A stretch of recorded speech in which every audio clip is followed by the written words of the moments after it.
seu instrumento, Senhor. Tu tens entregue a Ele a palavra e Ele está aqui pronto, Senhor, disponível a receber tudo que o Senhor ainda tem a falar, além daquilo que Ele já buscou em Ti. Tu conheces nossas necessidades. Nos ajuda a ouvirmos e guardarmos a Tua palavra no nosso coração. Em nome de Jesus. Amém. Meus irmãos, a paz do Senhor. Glória a Deus. Que o Senhor nos abençoe. Que o Senhor ministre aos nossos corações. Feliz em poder estar aqui nessa noite com os irmãos. Abra sua Bíblia, aproveitar que os irmãos estão de pé. Primeiro livro de Samuel, capítulo 7, versículos 1 e 2. Primeiro livro do profeta Samuel, capítulo 7, versículos 1 e 2.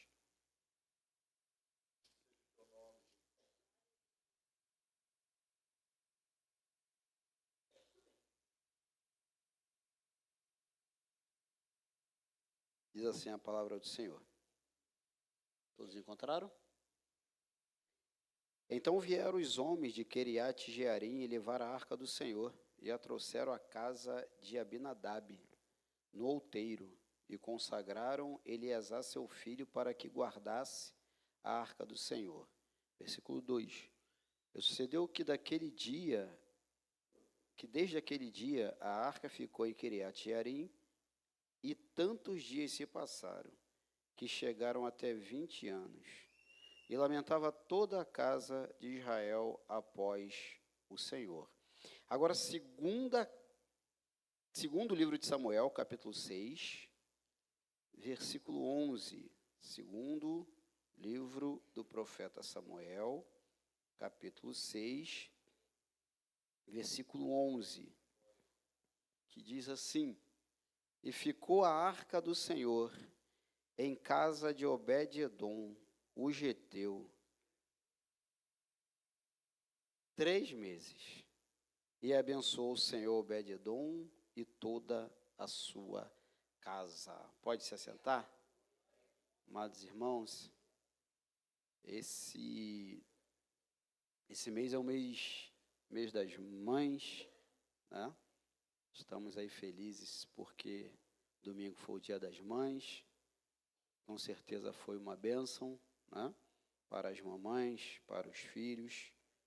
E esse mês também é feita uma lembrança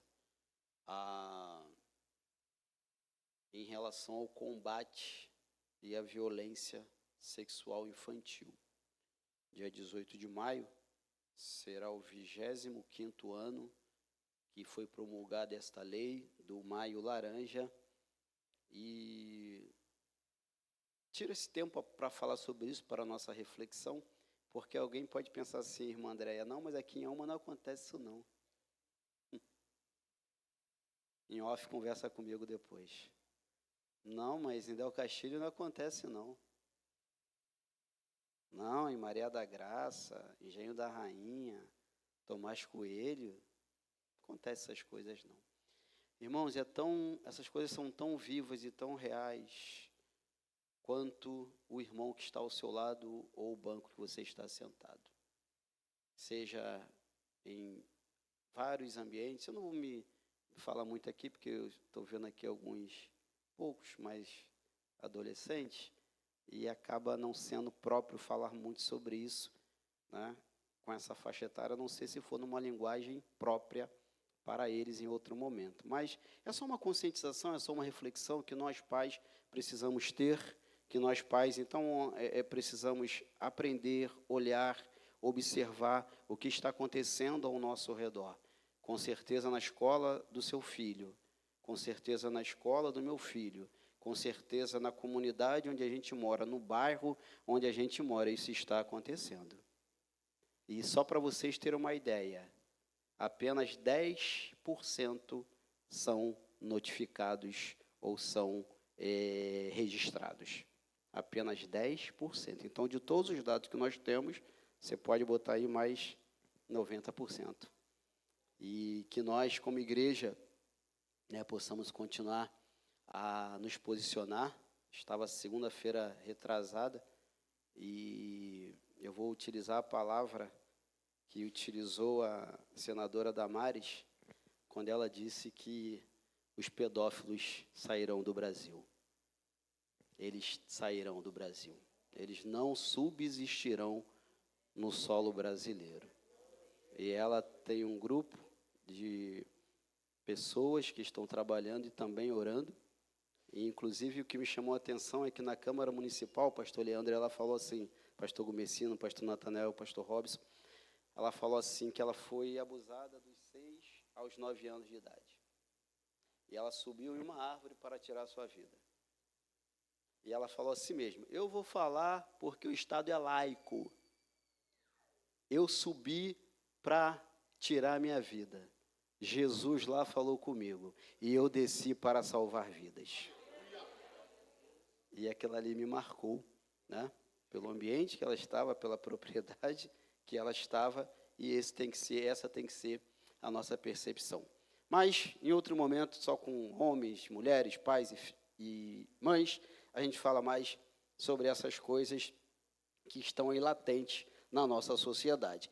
Mas o que eu quero chamar a atenção para o texto que nós lemos é que nós estamos retratando e falando sobre 2 casas. Nós estamos falando sobre 2 lares. Nós estamos observando que tinha uma diferença nesses 2 ambientes. Mas tinha um objeto que era comum nesses 2 ambientes. Obviamente, era o mesmo objeto, então foram momentos diferentes. A Arca da Aliança, ela simbolizava a presença do Senhor no meio do povo de Israel. Então, dentro da Arca da Aliança, por exemplo, estavam as tábuas da lei, a vara de Arão que floresceu e uma porção do maná. A Arca da Aliança, ela é construída lá no livro de Êxodo, quando o Senhor vai designar Moisés e vai orientar a Moisés, e Deus vai levantar, por exemplo, Bezaliel e Aholiabe, para que eles, os artífices, naquele momento, eles pudessem estar fazendo todos os objetos que existiam até então no tabernáculo, e ali, então, eles também fazem a Arca da Aliança, né? E aí nós vamos observar que quando a gente olha para a Arca da Aliança, ou quando a gente pensa na Arca da Aliança, nós vamos observar a questão da lembrança da lei, né? Nós vamos observar a questão da santidade e também da soberania de Deus no meio do seu povo. Nós observamos que quando Israel ele peregrinava no deserto, né, na direção ou em direção à terra prometida, ali a coluna de nuvem conduzia o povo durante o dia, e durante a noite nós sabemos que também tinha uma coluna de fogo. Isso também representava a presença de Deus, mas como um simbolismo maior, quando passa, por exemplo, do Rio Jordão, quando chega em Canaã, a Arca da Aliança, ela continua sendo esse simbolismo. Para quê? Para lembrar ao povo de Deus que Deus estava presente no meio do povo. Nós louvamos aqui que o que fazer, como é que era o louvor? O que fazer diante de um Deus tão glorioso. É esse louvor que falou que ele está no meio de nós, entre nós? É o outro, né? Foi o anterior, que fala que ele está entre nós. Mas eu estava pensando, ele não está só entre nós. Ele habita em nós.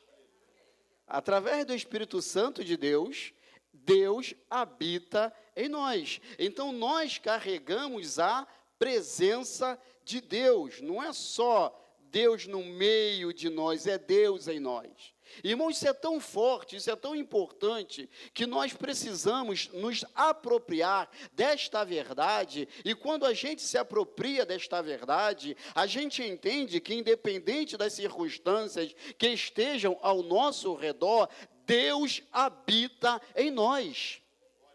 Irmãos, quando a gente fala que Deus habita em nós, né, não é jargão.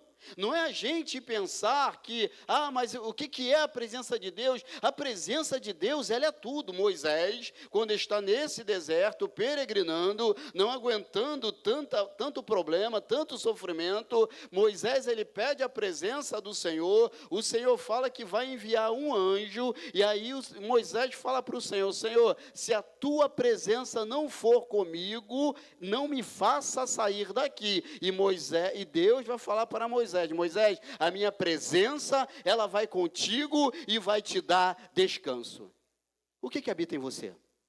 A presença de Deus. E o que você precisa ter? Descanso em Deus. O que acontece é que o inimigo, em alguns e não poucos momentos, ele tenta tirar-nos a paz. Jesus, ele falou, deixo-vos a paz, a minha paz vos dou, não vou lá dou como o mundo dá. Mas Jesus, ele nos deixou a paz. O Espírito Santo de Deus, que habita em nós, irmãos, ele quer nos dar paz, ele quer nos dar tranquilidade, ele quer nos trazer calmaria, ele quer nos trazer a bonança mesmo em meio ao mundo com tantas tempestades. Por quê? Porque a arca do Senhor? Não, porque o próprio Deus habita em você. Não é errado, né? Você ter, por exemplo, tem gente que tem uma miniatura da Arca da Aliança dentro de casa. Eu acho até bonitinho. Né? O pastor Natanael, quando ele esteve em Israel, não sei se ele lembra, mas ele trouxe alguns candelabros pequenininhos, lembra? Isso deu para algumas pessoas e eu recebi um. Então, um candelabrozinho, eu tenho lá em casa, eu tenho 2, que um ele me deu e outro uma outra irmã que foi lá e me deu. Eu acho legal.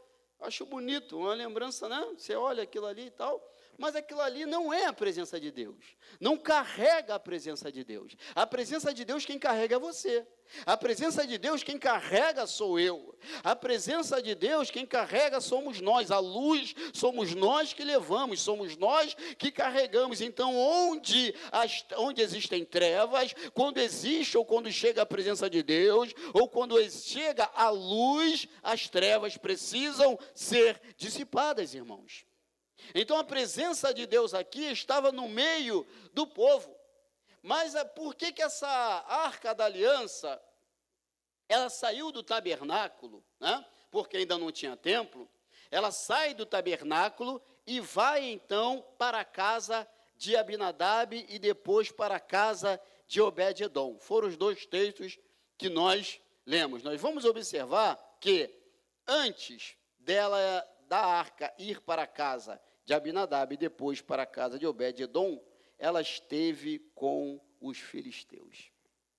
E por que ela esteve com os filisteus? Porque os nossos queridos israelitas, o que eles entendiam? Ora, a arca da aliança representa a presença de Deus. Nós fomos para uma batalha e nós perdemos. O que nós vamos fazer? Vamos pegar a arca e vamos levar agora para a batalha com os filisteus. Porque assim nós sairemos vencedores. Só que eles não estavam entendendo que a confiança não pode ser num objeto, a confiança não pode ser em alguém, a confiança não pode ser um simbolismo, mas a confiança não é no próprio Deus, a confiança não é na arca do Senhor, a confiança tem que ser no Senhor da arca.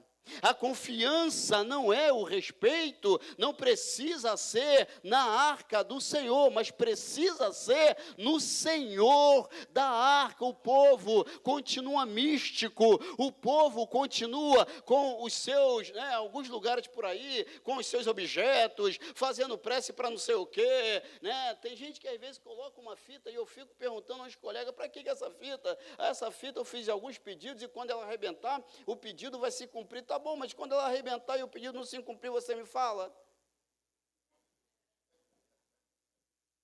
Aí você me fala, porque a probabilidade de não acontecer é muito grande.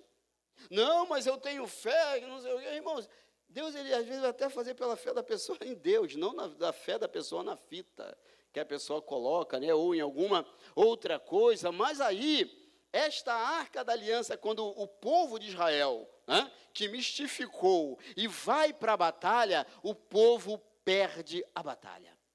E aí, quando o povo perde a batalha, isso nos faz refletir sobre também as nossas ações, né? Em meio, por exemplo, à nossa vida, em especial, em questão da nossa família.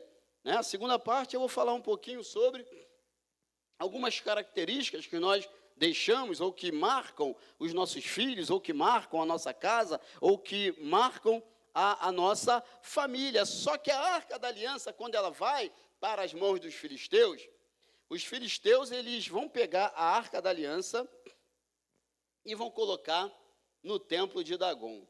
Vamos deixar lá no templo de Dagon, que Dagon era um dos deuses que eles adoravam. E aí, pela manhã, a imagem de Dagon está no chão. E aí eles, isso foi uma coincidência, deve ter acontecido alguma coisa, né? Algum tremorzinho, e caiu a imagem de Dagon, mas vamos deixar de novo. E aí eles vão deixar de novo a mesma imagem de Dagon e a Arca da Aliança, e Dagon cai novamente. Além disso, estavam acontecendo outras coisas no meio do arraial dos filisteus, e eles entendem, precisamos devolver a arca para os israelitas. Esta arca não nos pertence. Irmãos, independente de onde a arca estava, a arca ali naquele momento continuava representando a presença de Deus, e a presença de Deus, ela não vai nos trazer uma ausência de necessidade, não. A presença de Deus, mesmo na necessidade, ela vai nos trazer uma tranquilidade, e ela vai suprir as nossas necessidades. Não é porque Deus está em nós, não é porque Deus é conosco, não é porque Deus é por nós, que a gente só vai viver de vitória em vitória. A vitória vem em meio às lutas, a vitória vem em meio às derrotas, a vitória vem em meio aos problemas, a vitória vem em meio aos fracassos, a vitória vem em meio à nossa disponibilidade de batalhar todas as guerras que estão à nossa frente. Por quê? Porque não dá para vencer com os braços cruzados. Então, em meio ao mundão que nós vivemos, ao sistema que estamos inseridos, nós vamos enfrentar muitos desafios. Nós vamos enfrentar muitas dificuldades. Mas por que eu não consegui êxito naquela situação? Porque Deus não é comigo? Por quem disse? Mas por que eu não consegui a vitória naquela situação? Mas por que a minha casa ainda não está da maneira que eu desejava? É porque Deus não está comigo? Não, a questão não é essa. A questão é que nós já aprendemos que enquanto a bênção não chega, não é que Deus está preparando a bênção, é que Deus está nos preparando para a bênção. Deus, Ele nos prepara para aquilo que Ele tem para nós. Nós precisamos entender esse processo. A gente não pode olhar e tentar querer imaginar algo que está acontecendo conosco, ou motivo que está acontecendo conosco, né, por causa das circunstâncias. Irmãos, aproprie-se disso. O Espírito Santo de Deus habita em você. Eu falei isso domingo de manhã, e semana passada, na ceia, e semana passada, agora, eu em uma aula, fui falar isso para uma turma, não aqui, mas em outro bairro, e a turma falou, mas como? Mas não tem anjo da guarda? Mas não é o anjo do Senhor? Era o anjo do Senhor, irmãos, até o Antigo Testamento. O Espírito Santo, ele veio, Atos capítulo 1, Jesus ascende, e Jesus, ele fala, olha, se eu não subir, ele não vem. Então, ele ascende, o Espírito Santo desce em Atos capítulo 2, e a partir do momento que a gente recebe Jesus como único e suficiente Salvador, o Espírito Santo, ele é colocado em nós somos batizados, e a partir daquele momento ali, é o próprio Deus que habita em nós. É o próprio Deus que habita em você. Eu até entendo, né, que às vezes nós fazemos a oração e Deus entende, irmãos. Quando nós pedimos, né, quando nós, no culto, por exemplo, de libertação, quando fazemos algumas orações, Deus entende tudo aquilo ali. Mas Deus entende que a nossa oração é ao Pai, em nome de Jesus, e tudo que nós pedimos conforme a sua vontade, Ele vai nos conceder, porque Ele é Pai e nós somos filhos, Ele é Pai e nós somos filho, Ele é o nosso amado e nós somos o amado dEle, nós pertencemos à sua igreja, irmãos. Entenda que quando nós falamos de pertencimento, nós estamos falando de alguém que cuida, nós estamos falando de alguém que zela. Ninguém vai zelar pela sua família melhor do que você. Por quê? Porque ela é sua. Ninguém vai zelar melhor do que os filhos de Deus, do que o próprio Deus, porque os filhos de Deus pertencem a igreja do Senhor pertence ao. Então, quem zela melhor pela igreja dele é o próprio Senhor. Pela vida da sua igreja é o próprio Senhor. Pelos membros da sua igreja é o próprio Senhor. Porque existem coisas que a gente não pode fazer, que o irmão não pode fazer, que o pastor não pode fazer, que o líder não pode fazer. Mas não tem algo nesta terra, debaixo desse céu, em cima dessa terra, que ele não possa fazer, irmãos. Aí nós vamos observar que algumas pessoas, elas entendem, né, que para a arca do Senhor, ela entrar, precisa se tirar, né, algumas coisas que não agradam a Deus e colocar a arca do Senhor, né, no lugar central da casa. Aí vamos agora trazer para nós. O Espírito Santo de Deus habita em nós, é o próprio Deus que habita em nós. O que a gente precisa fazer? Primazia, centralidade, né? Lembremos sempre dos 5 solas da reforma protestante: somente a graça, somente Cristo, somente glória a Deus, somente as Escrituras e somente a fé. Os 5 solas. Então, quando a gente dá a primazia a Deus, a Jesus, a sua palavra, irmãos, não tem como o Senhor não vir ao encontro das nossas necessidades e abençoar a nossa casa, e abençoar a nossa vida, e abençoar a nossa família. Mas isso também é um processo. Assim como um processo de gestação para uma criança nascer. A mamãe soube que está grávida. Só que tem o quê? Tem um processo. 1ª semana, 2ª semana, 3ª semana, 4ª semana, 5ª semana, 6ª semana, 7ª semana, 8ª semana, 9ª semana e por aí vai. Tem todo um processo até algo chegar na nossa vida. E é justamente nesse processo que a gente não pode se perder. Observe o texto que nós lemos, o primeiro. A arca ficou na casa de Abinadab durante 20 anos, irmão. 20 anos. Ele vai colocar lá, né, um dos seus filhos para poder tomar conta ali da arca, e observemos que quando a arca, eu esqueci de falar sobre isso, que quando a arca ela vai para a batalha, quem leva a arca? Os filhos de Eli. Eles que vão levar a arca para a batalha. Imagina, os filhos de Eli, levando Ofni e Finéias, levando a arca para a batalha. Vamos ganhar, vamos vencer. Irmãos, e Deus? Como é que Deus vê uma situação como aquela?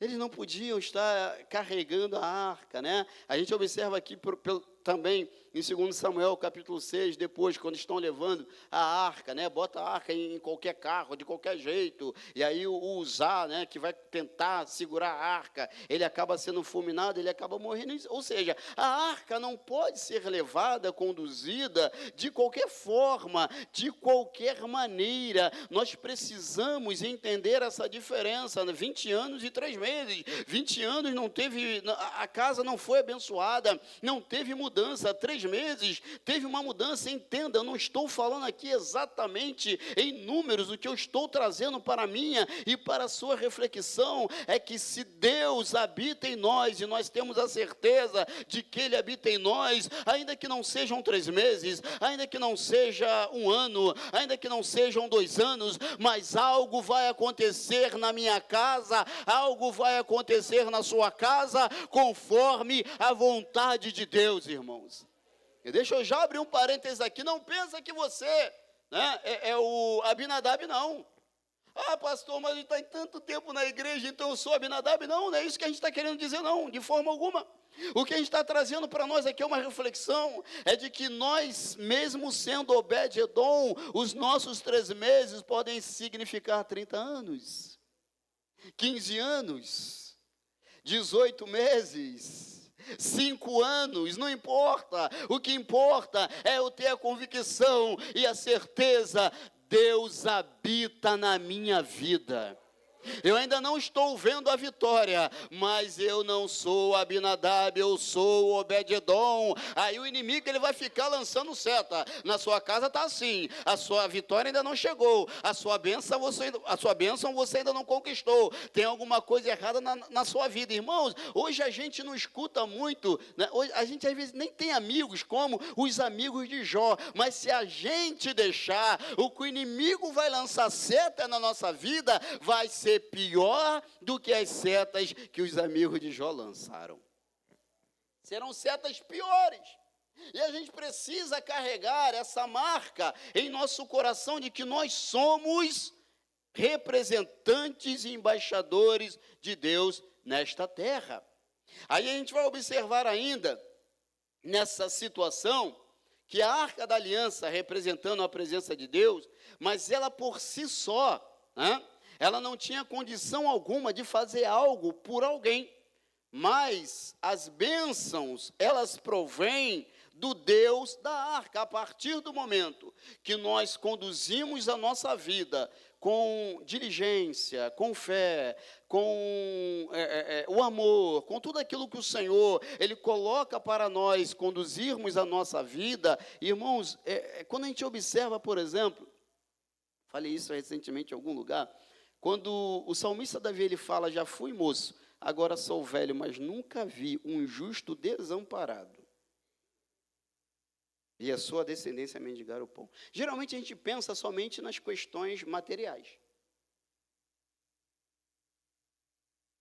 principalmente pelo final do verso, e a sua descendência mendigar o pão. Só que eu nunca vi um justo desamparado. Eu nunca vi um justo sem a presença de Deus. Eu nunca vi um justo que Deus vai abandonar. Eu nunca vi um justo que Deus vai deixar sozinho no meio de um tiroteio, no meio de uma escuridão. Eu nunca vi um justo. É isso que o salmista Davi, ele quer reportar para nós, porque eu nunca vi um justo. O que é um desamparo? É alguém que abandonou alguém, é alguém que está sozinho, é alguém que está desamparado, é alguém que não tem alguém para ser conduzido, para ser guiado ou para estar junto. Então, o salmista, ele fala: eu nunca vi um justo desamparado.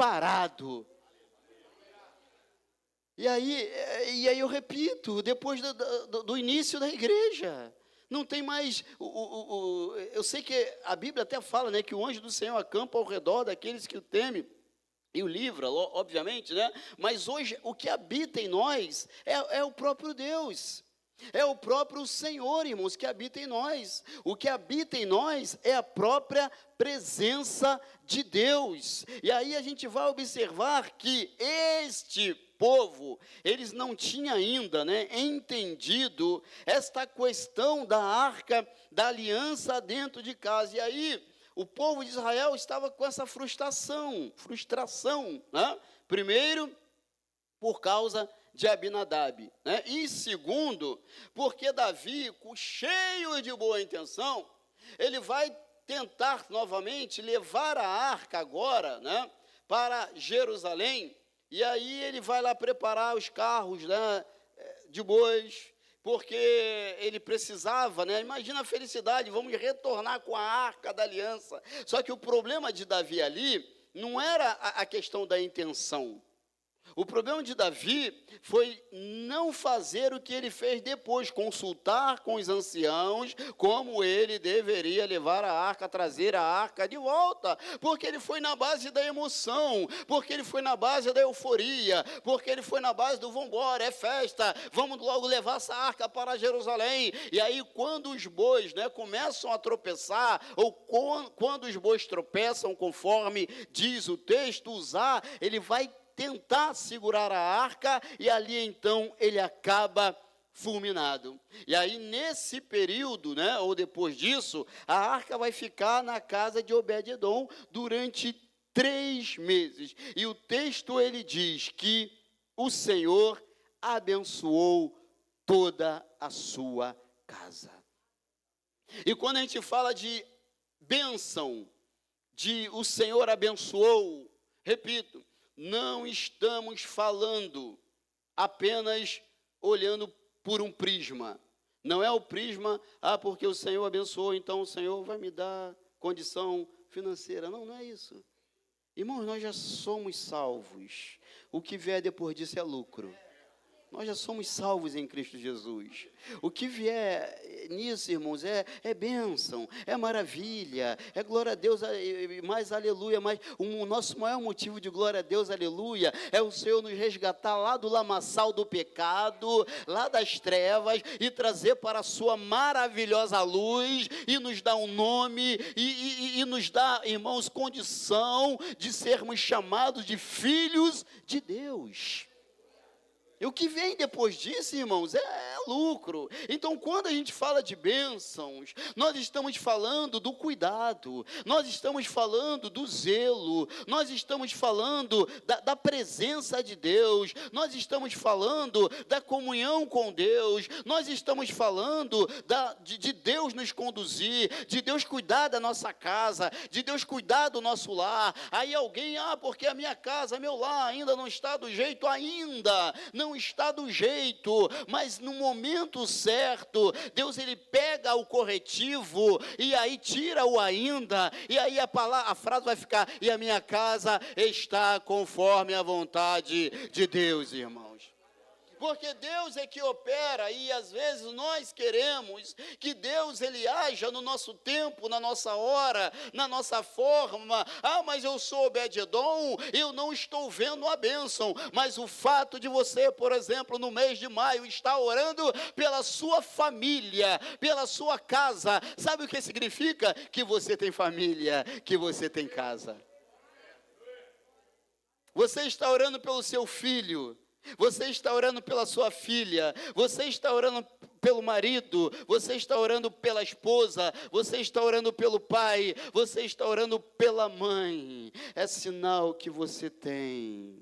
Então, se você tem, continue orando, continue intercedendo, continue buscando, porque a sua família é uma bênção de Deus nesta terra. Irmão, não queiram saber. Não queiram saber, porque às vezes, e eu também era um pouco assim, a gente ouve algumas coisas e a gente não imagina que essas coisas que a gente ouve, elas se multiplicam por 10 e por 20. Eu conversei com uma pessoa essa semana que falou assim: não, o senhor não sabe como é que o inimigo está furioso contra os adolescentes. Eu falei: não, sei não. Não, sei não. Sei não. Falei: irmã, nesse momento você está enganada, porque o que a gente está vendo acontecer, irmãos, é algo surreal, é algo que, e a tendência são essas coisas piorarem. Só vou dar um parênteses aqui. Vocês sabiam que tem uma rede parecida com a Netflix, só para pedófilos? É a Cruz Credo. É a Cruz Credo.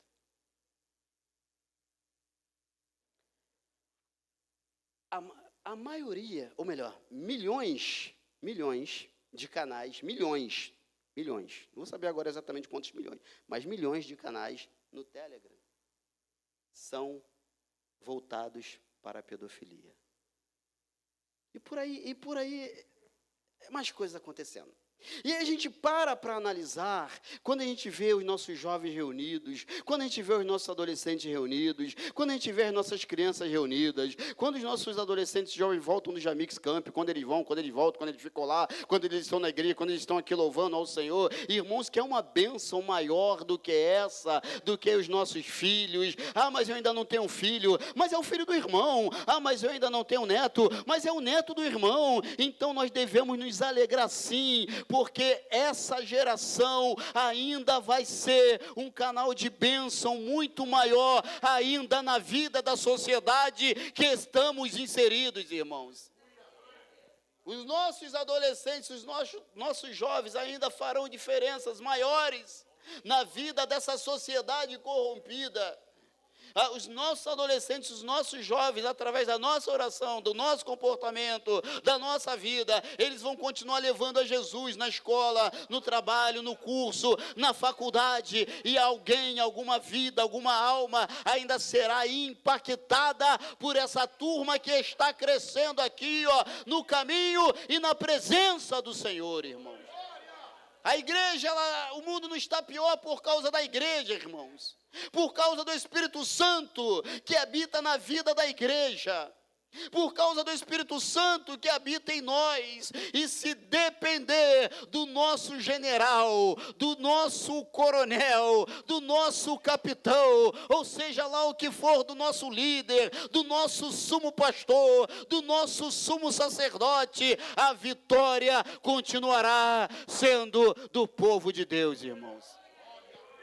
Nós vamos chegar até o final e vamos cantar o hino da vitória. Aí a arca na casa de Obed-edom. Algumas características de Obed-edom, que a gente vai observar aqui. Obed-edom, ele tem um coração grato, e coração grato é um coração comprometido. A gratidão, ela não gera dívida, mas a gratidão gera comprometimento. Uma pessoa grata, ela não tem a dívida com o outro, mas uma pessoa grata, ela se compromete com o outro. Obed-edom, ele tem um coração agradecido, e com isso ele tem um coração comprometido, porque imagina, por que Davi vai pegar a arca e vai deixar na casa dele? E aí ele vai ver a arca na casa dele, e ele sendo abençoado, e como que ele não vai ser grato a Deus por isso? E como que ele não vai ter gratidão, a Davi por isso? A gente vai observar ainda que o coração de Obed-edom é um coração feliz, é um coração alegre. Irmãos, geralmente, pessoas gratas são pessoas mais felizes, são pessoas mais alegres. E aí a nossa gratidão, ela precisa ser na vertical e também na horizontal. A nossa gratidão tem que ser sempre a Deus, mas a nossa gratidão também precisa ser às pessoas que estão ao nosso redor. Porque sabe por que nós estamos de pé? Porque alguém ora por nós, porque alguém intercede por nós, porque alguém conversa com a gente, porque alguém pede por nós. Ah, pastor, mas eu não sei que ora por mim não. Ah, irmão, mas tem tanta gente que ora por você e por mim, que a gente não sabe. Então nós precisamos ser gratos à igreja ao qual nós estamos inseridos, nós precisamos ser alegre com isso, estar alegre com isso, porque o mundo ele jaz do maligno, mas quando o coração alegre, quando o coração está grato, nós vamos deixar toda a amargura de lado, toda a tristeza de lado, tudo que não provém de Deus de lado, e a gente vai seguir em frente para aquilo que Deus tem para cada um de nós. Observe que você é abençoado por Deus, observe que você é abençoada por Deus, observe que muita coisa muita gente gostaria que você tem, muita gente gostaria de ter e não foi alcançado. O seu filho, a sua filha, a sua casa, o seu pai, a sua mãe, a sua igreja, o seu pastor, enfim, as pessoas que estão ao seu redor. Existem tantas pessoas lá fora que gostariam de estar num ambiente aqui como esse e não tem força. Existem tantas pessoas lá fora que gostariam de passar pelas águas batismais e não conseguem. E você já conseguiu e eu também, e nós já conseguimos, e nós estamos avançando. Então sejamos gratos a Deus e felizes por aquilo que Deus tem feito em nós, irmãos. Grandes coisas o Senhor tem feito por nós. Grandes coisas. Então a nossa gratidão, quando a gente observa para o nosso lar, e aí, repito, mas ainda não está da maneira que eu quero. Mas ainda, ou ainda, irmãos, fica tranquilo. É só questão de tempo. No momento certo, Deus tira esse ainda, para a honra e glória do nome dEle. E com isso, irmão, nós vamos observar que Obed-Edom, ele acaba tendo um coração, né, motivado e um coração também empenhado no reino de Deus. E quando nós somos gratos, né, temos a motivação, temos o empenho no reino de Deus, o que a gente aprende lá na classe do discipulado? Que quando a gente estuda sobre Deus, sobre família, né, sobre igreja, a gente aprende que primeiro na nossa vida é Deus. É a nossa comunhão com Deus. E depois a gente entende, compreende e aprende que é a nossa família, é o nosso lar. E quando a gente fala de família, e quando a gente fala de lar, não existe família perfeita. Se alguém te vendeu esse livro de família perfeita, estou brincando, não existe. Mas se alguém te vender a ideia de família perfeita, não existe, irmãos.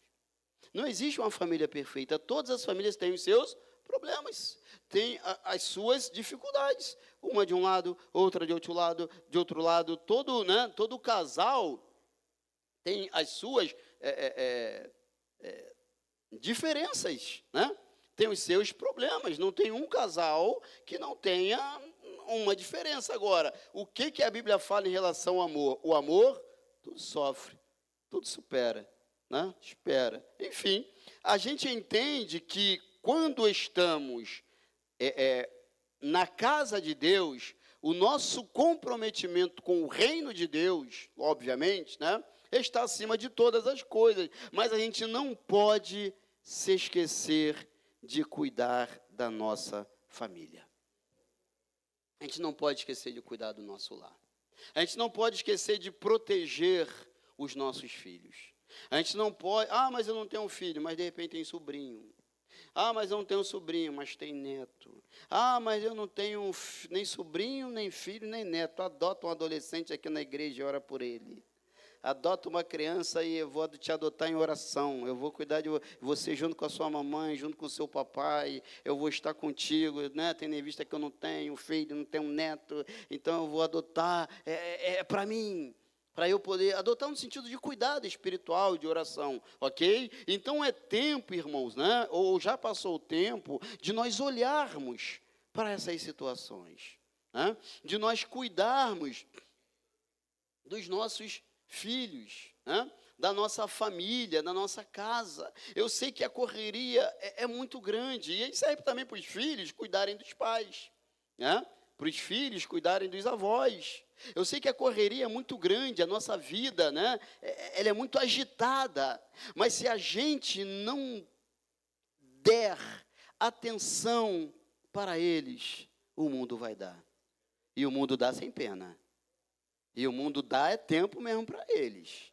E o mundo dá e dá com vontade, irmãos. E o mundo dá e dá com força. Então nós precisamos acolher essa turma, nós precisamos abraçar essa turma, nós precisamos, né, olhar para as nossas crianças, para os nossos adolescentes. Quando eu falo que nós precisamos, é continuar, na verdade, né, continuar olhando para as nossas crianças, para os nossos adolescentes, olhando para eles, entendendo que eles têm uma identidade, irmãos. Na escola vão querer tirar a identidade dele. Na escola vão querer tirar a identidade dela. Na escola vão querer tirar a identidade da criança, a identidade do adolescente, mas a identidade deles é uma só, é filho e filha de Deus, irmãos. E a gente vai incutindo isso na cabeça deles, e a gente vai incutindo isso na cabeça delas, a gente vai mostrando para essa turma, olha, independente do professor lá da faculdade, independente do professor da escola, ter milhares de seguidores, ter milhares de curtidas, ter milhões de views, não importa, o que importa são aquelas pessoas que querem o teu bem, porque o professor da faculdade, o professor da escola, o youtuber, o influencer da vida, quando a gente passa por alguma dificuldade, eles vão continuar lá vivendo a vida deles, e não adianta chamar no directzinho, que ele nem responder vai, se é que ele visualiza, deve ser um assessor, ou um secretário, ou assessor ou secretária, mas quando a gente mostra para os nossos filhos que, independente daquilo que está lá fora, eles têm uma identidade, e a identidade é servo de Deus, filho de Deus, aí pode estar lá em Babilônia, mas ele vai lembrar que ele é filho de Deus. Aí pode estar lá em Babilônia, mas ela vai lembrar que ela é filha de Deus. Aí pode estar onde estiver, porque sempre vai lembrar, eu fui comprado pelo sangue de Jesus. Identidade, irmãos. Como é que a gente consegue isso? Transmitindo valores, mostrando para essa turma o que tem valor e o que não tem valor. Valor é diferente de preço. Valor é diferente de preço. Aquilo que tem valor não se compra, irmãos. Aquilo que tem preço se compra. Aquilo que tem valor, quando a gente fala de valor, nós estamos falando de caráter. Nós estamos falando de moral. Nós estamos falando de vida. Nós estamos mostrando para eles como se segue. Repito, a gente não tem como cumprir a lei 100%. A Bíblia fala sobre isso.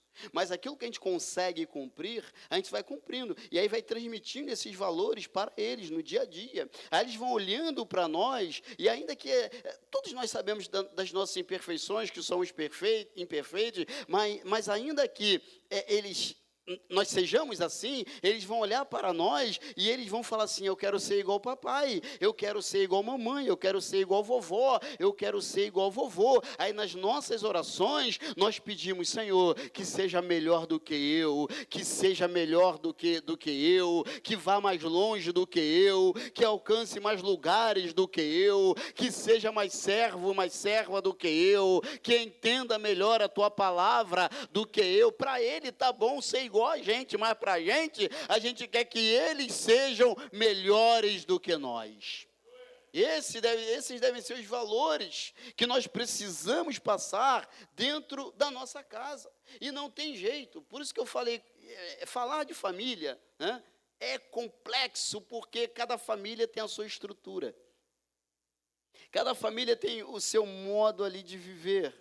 Cada família, né, hoje então as igrejas de maneira geral, a sociedade, né, existem aí famílias constituídas de maneira diferente. Não estou falando de maneira errada não, que aconteceu alguma coisa no percurso e hoje ela está de uma maneira diferente, né? Então, e aí quando a gente observa, por exemplo, filhos, irmãos, a gente só não tem manual para criar filho. Manual de 0 aos 5 anos. Manual de 6 aos 10 anos. Manual de 11 aos 15 anos. Não. A gente vai aprendendo na prática. A gente vai aprendendo na prática. Né? Quando está ali no nosso colo, que maravilha. Vai para onde a gente quer. Não é verdade? Vai para onde a gente... vamos para lá, vai. Aí cresce um pouquinho, a gente ainda... aquela coisa toda. Aí quando chega assim com os 12, pega uma criancinha com 5, 4 anos e fala, vamos no shopping, vamos embora. Aí você paga uma casquinha, feliz da vida. Com 12, 13 anos, hoje, vamos no shopping. Fazer o quê? Fazer o quê? Estou jogando, pai, com meu colega aqui, vou fazer o quê no shopping? Aí começa, né? Aí com 15, 16, irmão, nem chama. Não adianta nem chamar muito não, né? É claro que a gente chama, a gente leva, mas de maneira geral é muito mais difícil. Por isso que a gente tem que valorizar os momentos juntos. Por isso que a gente tem que valorizar os momentos que a gente consegue unir, reunir, ainda que seja para tomar um café, mas é um momento precioso, é um momento valioso, é um momento, irmãos, especial. Então, independente de como está a constituição familiar hoje, continue passando e transmitindo valores, porque a sua casa, a sua família, ela não foi feita, não foi criada para dar errado, para dar ruim, para ser zero à esquerda, não. A nossa casa, a nossa família, o nosso lar, os nossos filhos, eles existem justamente para ser bênção na sociedade em que estamos inseridos, e ainda que a nossa vida, a nossa casa, a nossa família, os nossos filhos não estejam da maneira que a gente quer, você não é Abinadab, você é Obed-edom. Mas aí, pastor, tem mais de 3 meses, Obed-edom só foram 3 meses, mas não se preocupe com o tempo. Levante-se nessa noite em nome de Jesus, porque um dia para o Senhor é como 1000 anos, e 1000 anos como um dia. Então não se preocupe com esse tempo que você está passando. O que nós precisamos ter a certeza é que Deus habita em mim. Deus habita em mim, e o fato de Deus habitar em mim, e o fato de Deus habitar em você, diz muito, irmãos, para a sociedade que estamos inseridos. Vão te perseguir, assim como perseguiram Jesus. Vão te caluniar, assim como caluniaram não só Jesus, mas os apóstolos também. Vão fazer um monte de coisas com você e contra você. Mas a gente aprende que o justo não se justifica. A nossa justiça vem do Senhor. E quando o inimigo lançar setas sobre a sua vida, sobre a sua casa, sobre a sua família, sobre projetos que Deus colocou no seu coração e no meu também, que ainda não se concretizaram, que ainda não se realizaram. Quando o inimigo colocar na minha mente e na sua mente que algo não aconteceu porque é pecado, porque você está fora da direção de Deus, não porque você não tem comunhão com Deus, está vendo? Por isso que você está assim. Aí, ainda faz a gente olhar para a vida do fulano. Olhar para a vida do fulano. Por que a vida do fulano parece Obed-edom e a sua Abinadab? Só parece, irmãos. Mas você é Obed-edom. Você não é Abinadab. É só o tempo. A nossa bênção, a nossa vitória é uma questão de tempo. E a gente vai cantar o hino da vitória. A gente não vive por aquilo que a gente vê. A gente vive por fé. Não é por aquilo que vemos, é por fé. Viver por aquilo que vê é fácil, né? Viver por aquilo que vê é fácil. Fé é a gente virar a chave do carro sem bateria. Fé é o bairro todo estar sem luz e você chegar em casa e ligar o interruptor lá, achando que, pensando. Mas isso é no âmbito natural. Mas no âmbito espiritual, irmãos, o mundo está todo às escuras. Mas você vai chegar lá no interruptor com a sua fé, Senhor, em nome de Jesus. O carro está sem bateria, mas você vai chegar lá com a sua fé e vai falar, Senhor, em nome de Jesus. Porque há poder no nome de Jesus. Há poder no nome de Jesus. Eu quero orar pelas nossas vidas nesta noite. Pela nossa família nesta noite. Que o Senhor nos ensine a cuidar mais, a zelar mais. Que a gente compreenda o que a gente pode melhorar. E que a gente melhore a cada dia para a glória do nome dEle. Como filho, como pai, como esposa, como filha, como mãe, como neto, como avô. Que nós possamos cuidar como irmão em Cristo Jesus, como pastor, como obreira, como obreiro, como diácono, diaconisa, presbítero, evangelista, missionária. Pai, nós louvamos ao Teu nome nesta noite. Nós te agradecemos, ó Deus, por estarmos em Tua casa, em Tua presença, por este privilégio que temos. Nós te louvamos porque o Senhor tem nos dado uma casa, um lar, uma família, uma igreja, filhos, irmãos, pastores. Nós te agradecemos porque entendemos que não somos perfeitos, mas estamos buscando a perfeição em Ti, Senhor. Deus, não com comodismo, Pai, com conformismo, mas queremos a mudança em nós, Senhor. Queremos ser melhores, ó Pai. E te pedimos, ó Deus, ajuda-nos a compreender o Seu tempo. Ajuda-nos, ó Deus, a fazer a diferença em nossa casa. Ajuda-nos a preparar os nossos filhos para enfrentar esse mundão aí que está cada dia pior, Senhor. E ajuda-nos também, ó Deus, a trazermos vidas para a Tua casa, almas para o Teu reino. Abençoe, ó Deus, cada família aqui representada. Abençoe, ó Deus, cada criança, cada adolescente das escolas aqui da nossa região, Senhor. Deus, para a glória do Teu nome, ó Pai, entra com providência, aquela mamãe, aquele papai, que nessa noite não sabe onde o filho está, não sabe onde a filha está, Senhor. Deus, socorre essa família, Pai, para a glória do Teu nome, Senhor. Usa alguém, Senhor, usa uma situação, ó Pai, para que essa pessoa possa ter um encontro contigo, onde ela estiver, ó Deus. Nós oramos a Ti em nome de Jesus. Amém e amém. Deus nos abençoe.